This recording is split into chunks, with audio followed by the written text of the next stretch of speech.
Our first speaker is Ruth Mealey. She is the key player to ensuring that Manitoba develops a more stable and profitable agriculture and food sector while developing stronger communities across rural Manitoba. In Ruth's role as business development specialist with Manitoba Agriculture, Food, and Rural Development, she manages and develops community economic development resources for rural communities. We have worked with Ruth quite a bit over the last couple of years, and she has really been the leader around cluster mapping that has redefined significantly the regional economic analysis process, or what we would call REAP. And you know, as the Economic Development Agency for the City of Winnipeg, we have a pretty good handle in terms of our economy, the makeup of that economy, the workforce, the demographics. But what we really don't have is a good understanding in terms of what exists within the capital region. And Ruth has been a real leader in terms of pulling together that information and helping us aggregate a more clearer picture as it relates to the information that we require for making good decisions related to a regional approach to economic development. So, ladies and gentlemen, please welcome Ruth Mealey.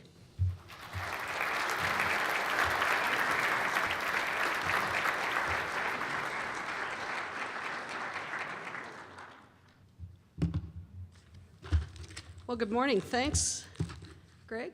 Very nice of you. I've got prizes here. So there's something coming. You just have to wait and see. But you do have a chance to win some phenomenal prizes this morning. As Greg mentioned, I work in rural economic development primarily. I work with a lot of rural communities, and I work with communities that are in growth stages and communities that are looking for ways to grow. And what I've found out over the years is that it doesn't matter what kind of a stage the community is in, the basics of community economic development and economic development really don't change. Our message to communities is that, first of all, municipal councils, you need to create the environment for growth, or you need to create the environment to drive growth. And so that really doesn't change. And the first step in that is usually economic developers say, you know, develop a vision for your region. And I think today is all about starting to do that. Also, you need to know the data. You need to know what your community is all about and what your region is all about before you can make good decisions. And we've worked with communities in Eastman, in Dauphin, all over the rural Manitoba, and communities really, we think, oh, municipal councillors know everything there is to know about their municipalities. And so when we do the regional analysis, people say, oh, I never knew that. So hopefully you do learn something today, and that this is a start for understanding a bit about the economy of the capital region itself.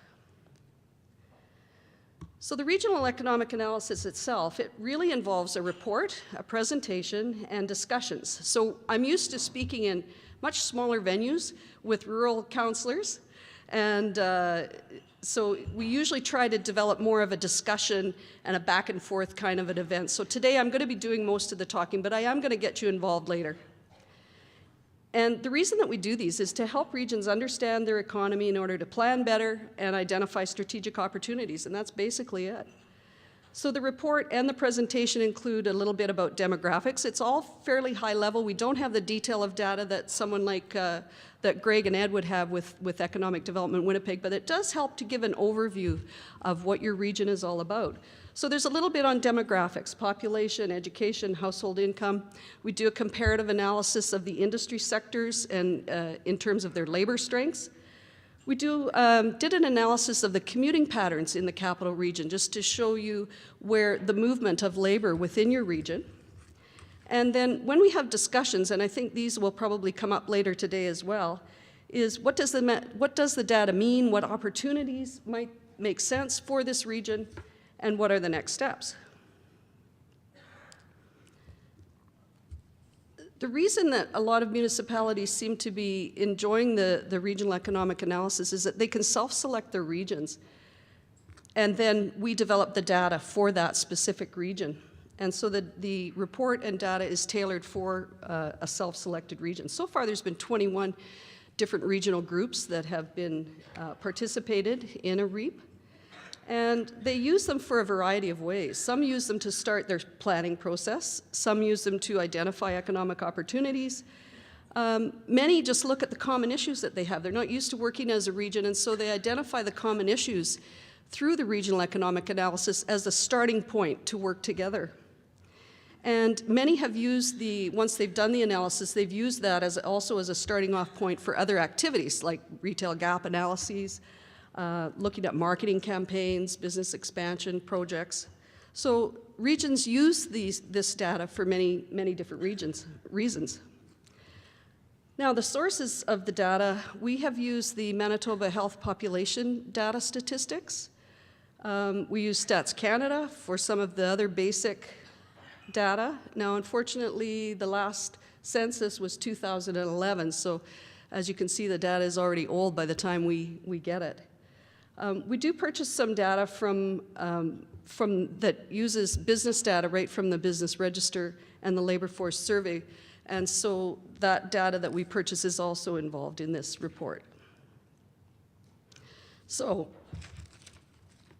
there's a lot of data in the regional economic analysis, tons of it. And rather than just throw up slides with percentages and numbers and details, I'm going to ask you to play along with me this morning.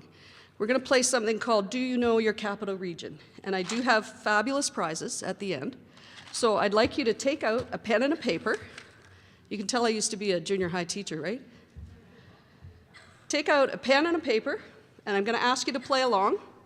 We have 23 questions. Greg and Ed, you can't win.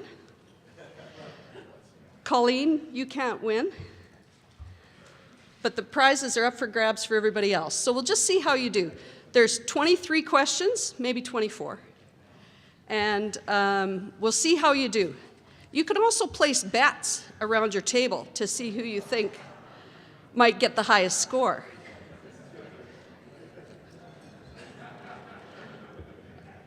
You got your bets down? All right. Yeah, or chocolate bars. Here you go. So for demographics, now this is the population just for the capital region. So there's 16 municipalities, right? So has there ever been a time since 1991 that the population of the region has declined? Yes or no? Number two, I'm just going to move this. Number two, how did the population growth rate compare to that of Manitoba from 1991 to 2013? Did the population grow the same? Did the population grow at a higher rate or at a lower rate than the rest of Manitoba?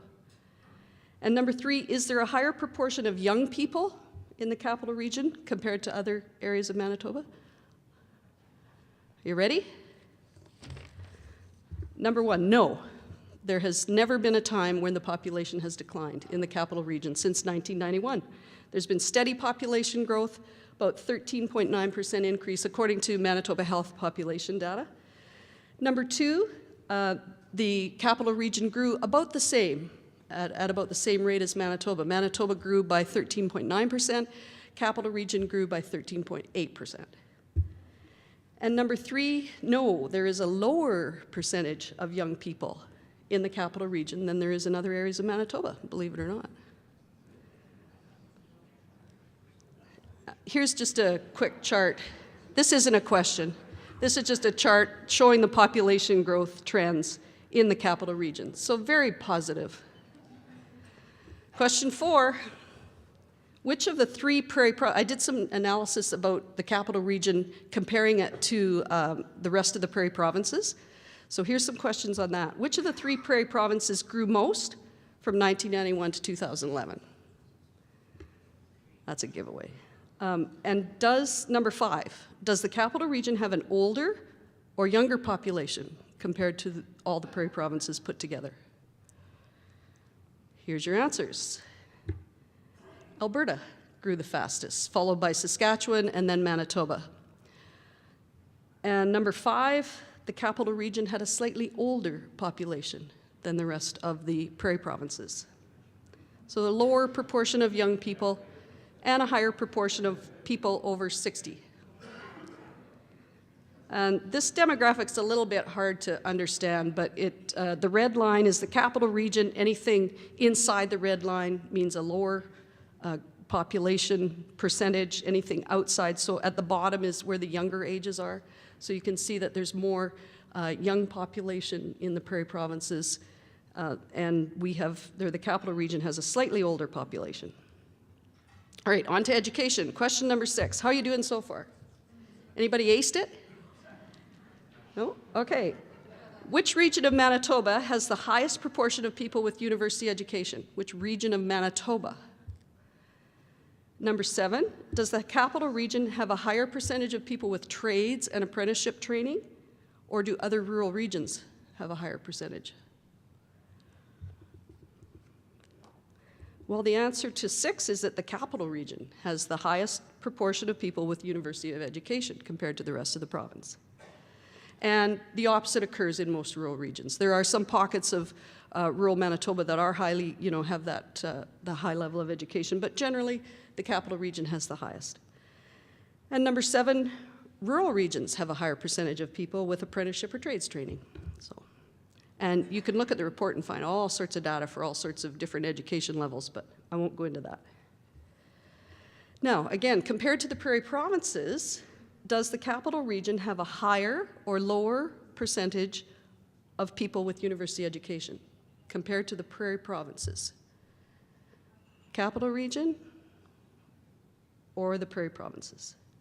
And number 9, which has the highest percentage of trades apprenticeship trained people, prairie provinces or capital region? Well, number 8 is the capital region has a higher percentage of university educated, a higher proportion of people with university education than the prairie provinces. And number 9, but the prairie provinces have a higher proportion of apprenticeship and trades training people, which probably isn't surprising. And this, again, is in a report that's been developed for the capital region that shows the proportion of educational attainment within the capital region compared to the prairie provinces. Question 10. We're moving right along here.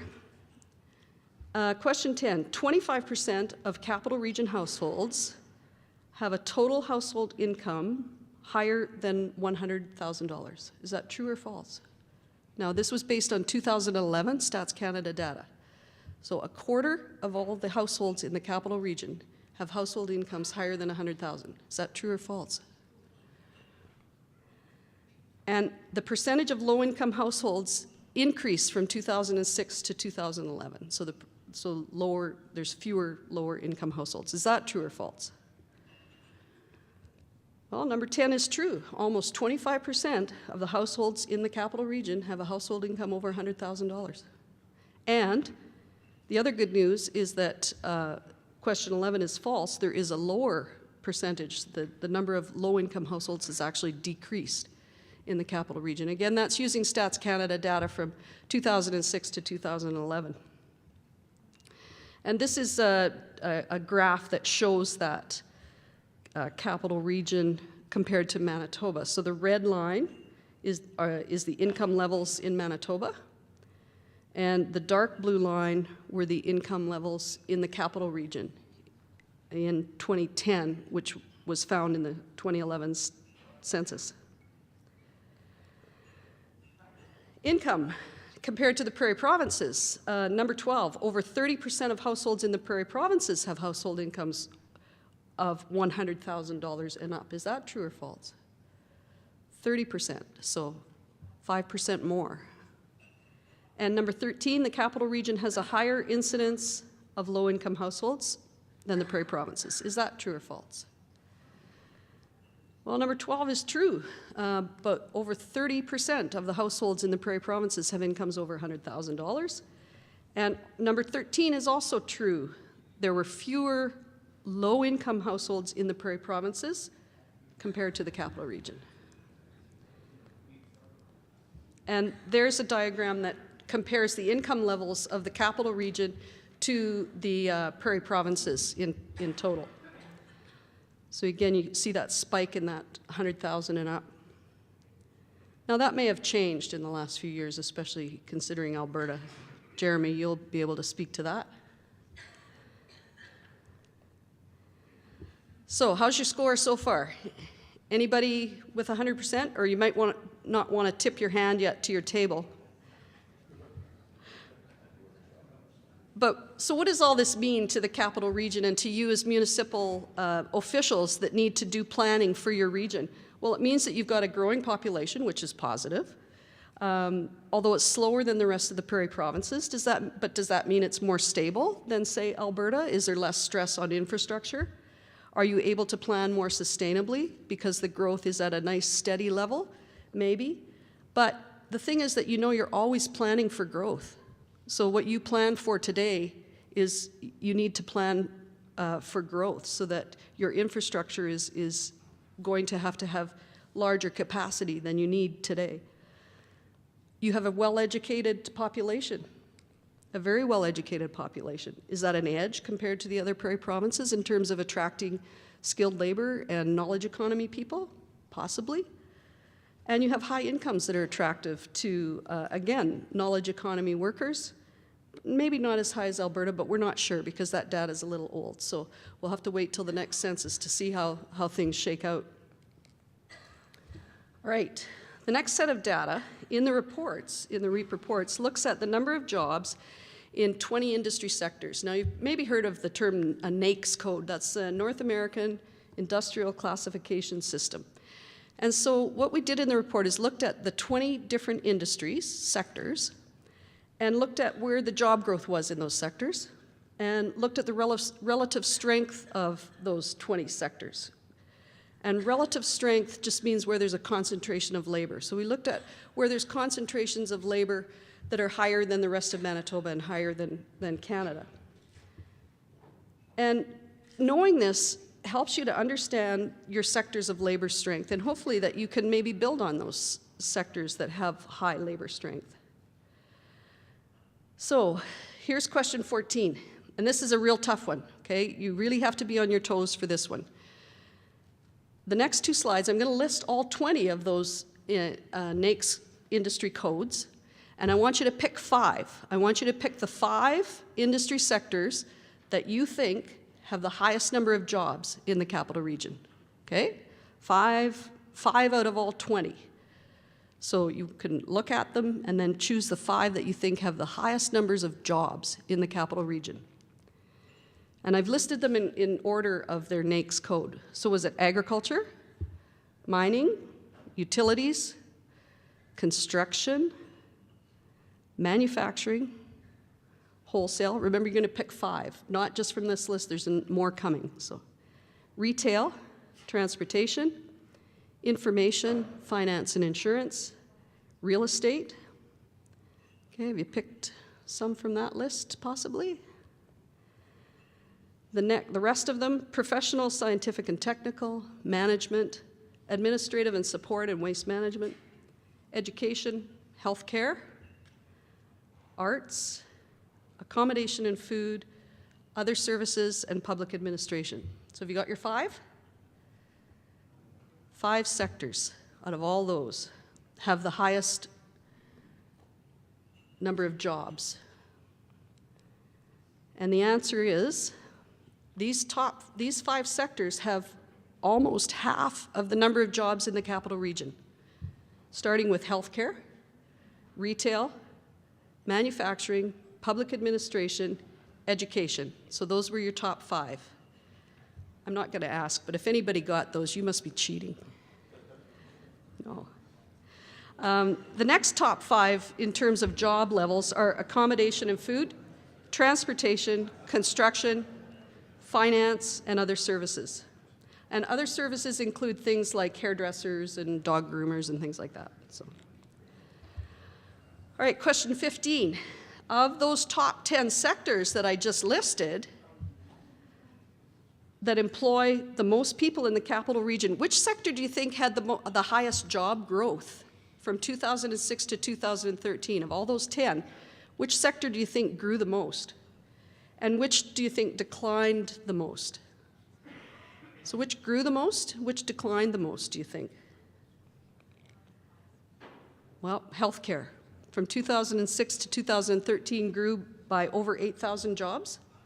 Manufacturing, on the bottom end of it, declined by over 8,000 jobs. But the good news is that 9 out of your 10 top employing sectors had growth, had job growth, which is very positive. And manufacturing declined for several reasons. There's probably more automation in manufacturing that is maybe is one of the reason, different global trends in manufacturing. So there's reasons for that decline, but it's still an extremely important sector in the capital region. It employs a lot of people. Now, the next set of information in the report looks at relative strength of those job sectors or those industry sectors. And relative strength means a concentration of jobs that makes a region unique. So for instance, Vegas has a very high concentration of jobs in the tourism industry, in accommodation and food. And rural areas tend to have a higher relative strength than agriculture, of course, because more of the workers are there. Urban areas in Manitoba have a higher concentration of job in sectors like retail, finance, and management of companies. And so what region of Manitoba do you, this isn't a question, this is just, what region of Manitoba do you think likely has the highest relative strength in manufacturing in Manitoba? The Winkler area has a higher relative strength than this area, actually. And that is when you compare jobs per capita. Okay? Relative strength is measured by a number, well, it's a process called location quotients.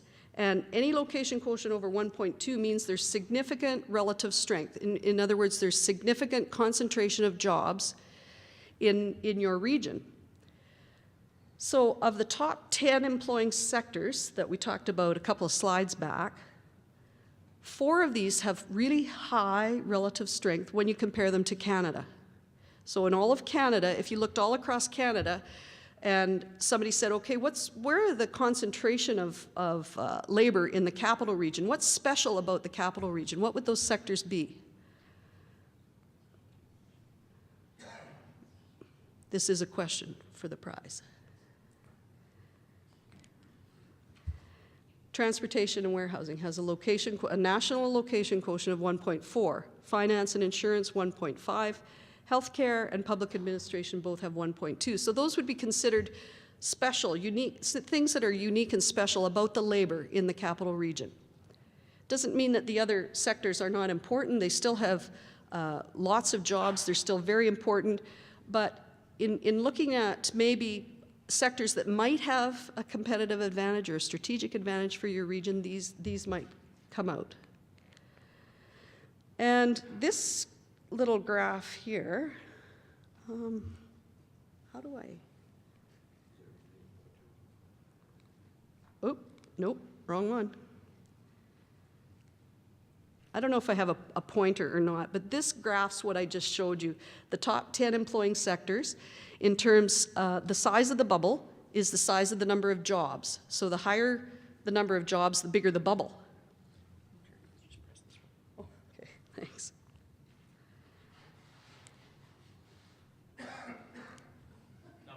No, that's okay. I'll just talk about it. That solid gray line, the horizontal gray line, is 0. And so any of the bubbles that are above that gray line means that there was job growth in those sectors. So you can see there's 9 sectors sitting above that gray line. So all of those sectors have had job growth, and healthcare being at the top, which you already knew because you got that answer right. In the going this way is relative strength. And the blue line on the far right-hand side is 1.2. So any of the sectors that are on the right side of that blue line have high relative strength, significant relative strength. So if you take a look at that top right-hand quadrant, you can see those 4 industry sectors that I just talked about that have both high numbers of jobs plus high relative strength, and the job numbers are growing. So that's healthcare, transportation, finance, and public administration.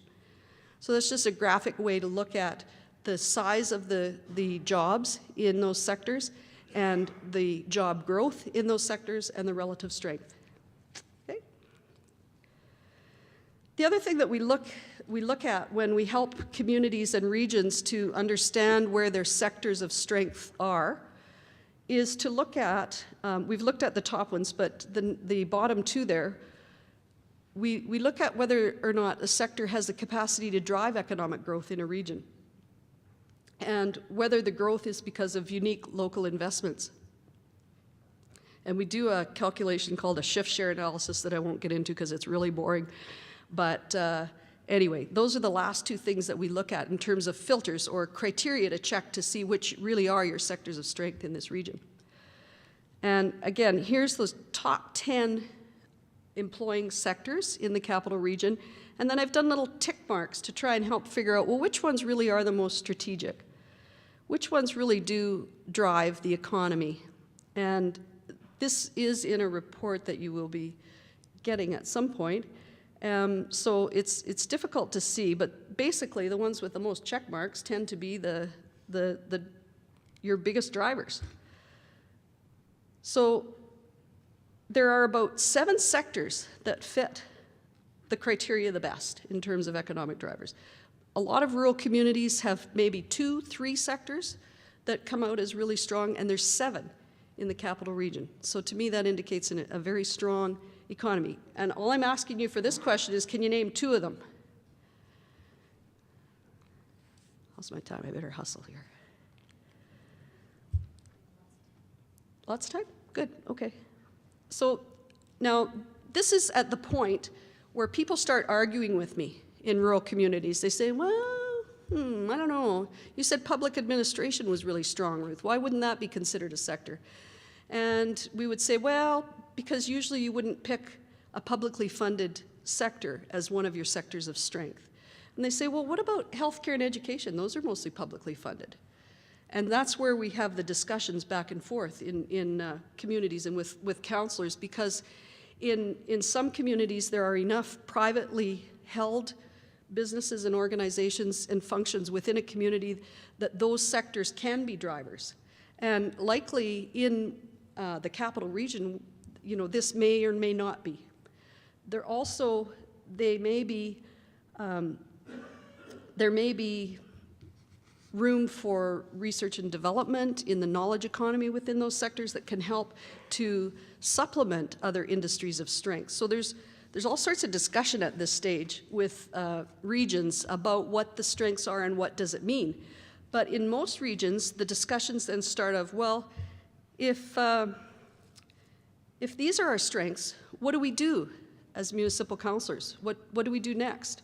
Well, you might consider looking at labor issues within those sectors as a place to start your economic development strategies. You might be looking at, well, are there sectors in there that really do have business strength? So this is the beginning of the research and knowing your region. You really need to know about the businesses within there. We've just talked about labor. Are there real business strengths? Are there sectors in here that are growing that have the capacity to drive this region even further? What about the supply chains in these sectors of strength? Are there opportunities there?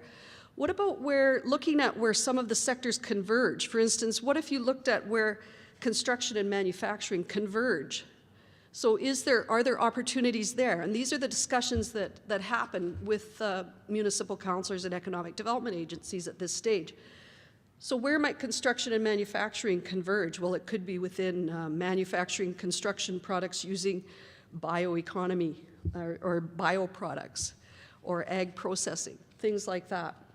So at this stage where you identify these sectors of strength, that's just a starting point for communities to do more work, to figure out what it is that we really want to look at, where are the real business strengths in these sectors, and then what do we want to do about it?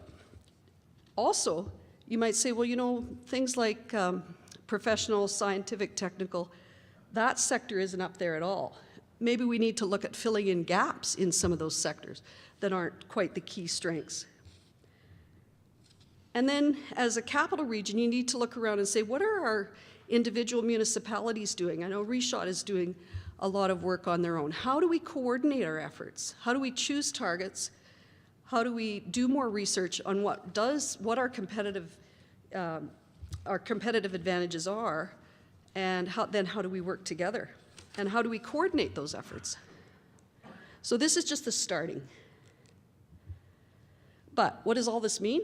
Well, the capital region has a very diverse economy, especially when you look at the rest of Manitoba.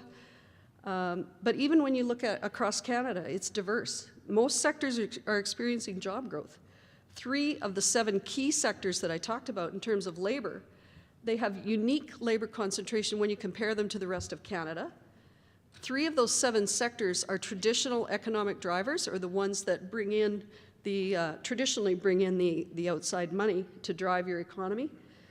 And 3 of those 7 key sectors could be considered the key drivers in the new knowledge economy. And then there's transportation, which of course for this region is a huge sector, and it has big strength in terms of labor for this region.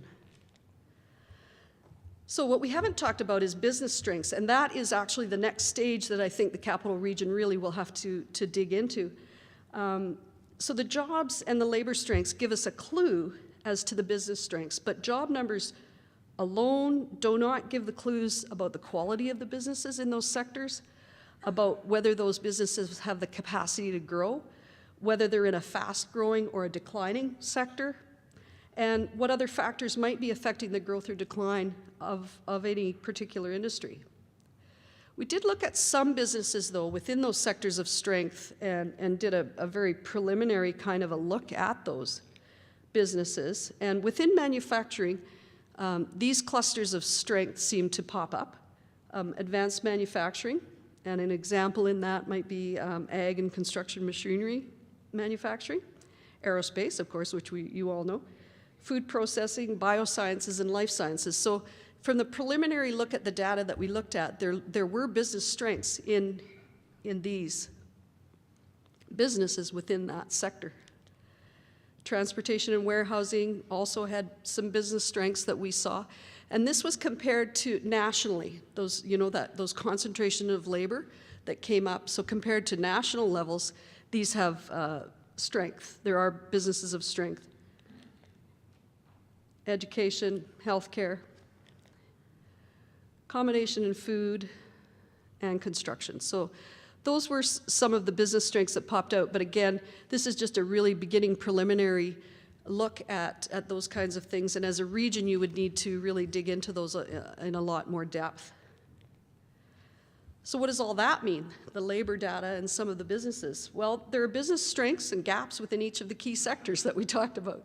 So the business strengths you could look at as municipal councillors and as people that are doing economic development, you can look at those business strengths and see where are the business expansion opportunities within those business strengths, and where do we need to fill in gaps. Now, the Canada West Foundation did a report called The Economics of the Rural West in 2010 and 2015. And for Manitoba, they list agriculture, forestry, mining, oil and gas, manufacturing, and tourism as key industries to drive Manitoba in the future. And as you've just looked at, you have several strengths in many of those industries, particularly manufacturing. So, my last kind of points here. We hear more and more about functional economic regions, the importance of regionalism in the future. So is the capital region a functional economic region? And are there benefits to working together to build on your strengths and to continue to drive the growth in the key sectors? Those are the big questions that you'll be thinking about today and maybe answering. As a way to look at that regionalism and whether it is a functioning region, the other part of the REAP report looked at commuting patterns within the different areas of the capital region. The capital region is divided up into 5 areas, and you can see the list there.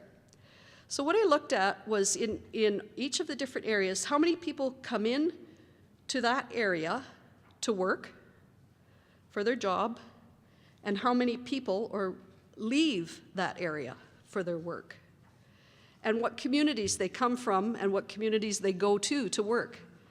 And basically what we found, well, actually I've got to ask you a question.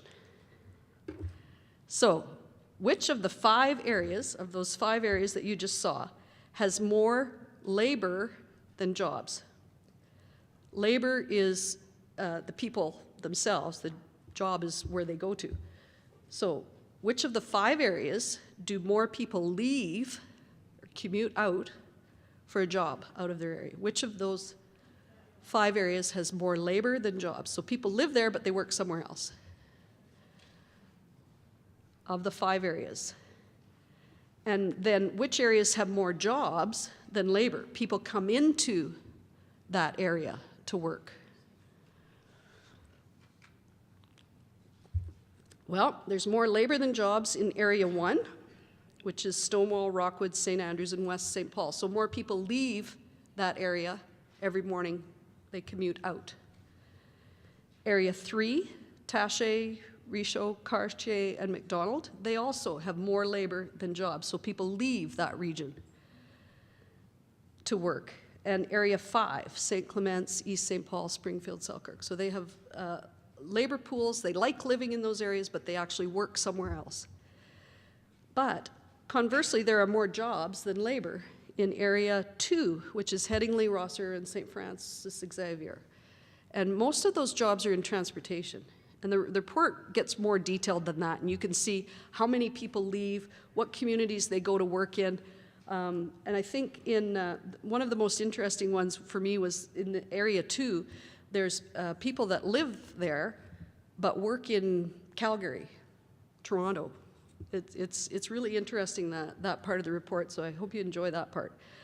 But there are more jobs in Area 2, so people drive into that area for work every day, and Winnipeg. All right, we're getting close to the end. This is just an example. From Area 2, how many people work in this area but live in another community? Over 2,000, over 8,000, or over 10,000? 2,370 people work in Area 2, but they live in other communities. For example, 70 of those people live in Stonewall, but they drive into your area to work. Here's another one, Area 3. How many people work in Area 3 but live in other communities? In other words, they drive into your area to work. 1,000 people drive into your area, 1,350 or 1,770. Nice round numbers. 1,770 people work in Area 3, but they live in other communities. Okay?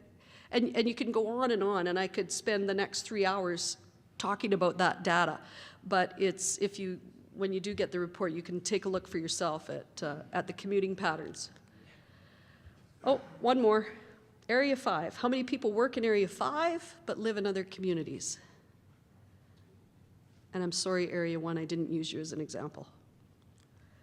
5,215 people work in Area 5, but they live in other communities. So the commuting isn't just everybody drives to Winnipeg to work.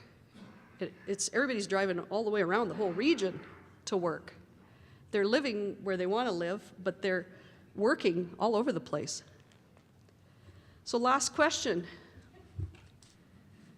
Would you say that the Capital Region is a functioning economic region? Each municipality is connected by labor, jobs, and common issues? Yes. Okay, so what does all this mean? Well, it means that you're very interconnected. Community, just like in rural, the most rural of communities, community is starting to mean different things. It's not where you actually live physically. There's the community where my kids play hockey. There's the community where I work. So community for most people nowadays is not just one municipality or one community. It's the region. They live, they work, and they play throughout the region, and they don't see municipal borders. So because your region is connected, does it make sense to plan and work together? And can you plan for growth together? So how do you continue together to build on this work to identify real competitive advantages of the region and to build a regional strategy? How do you identify and work on common economic development issues like labor? And what regional policies and supports are needed to manage and strategically drive growth in this region and manage growth in the region? And those are the questions that I'm going to leave you with. There are no right or wrong answers. But time for the prizes. Did anyone get 24 correct? Anybody want to admit to a high score? 23, 22, 21? Should I just leave these up here and anybody's hungry, you come on up and get them? We got one? Woohoo! Just put your hand up if you think you got a high score and I'll bring you a treat. I really don't want to eat these. Thank you very much.